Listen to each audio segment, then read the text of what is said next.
मारूफ anchor person Ikrarul Hasan के घर पर फायरिंग किसने की?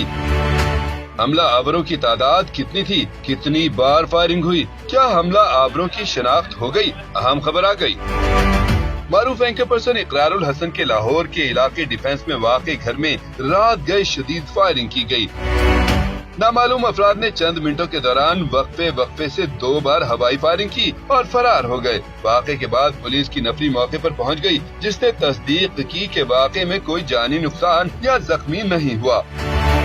इकरारुल हसन ने बताया कि 2 रोज कबल भी घर के बाहर फायरिंग हुई थी। वाक़े का मुकदमा दर्ज करवाने के लिए मुतल्लिका थाने में दरख्वास्त जमा करवा दी है। पुलिस के मुताबिक इकरारुल हसन के घर के बाहर से 9mm पिस्तौल के खौल मिले हैं। एसपी कैंट अवैस शफीक ने बताया कि वाक़े की तफ्तीश की जा रही है और इस सिलसिले में क्लोज सर्किट कैमरों की मदद ली जा रही है।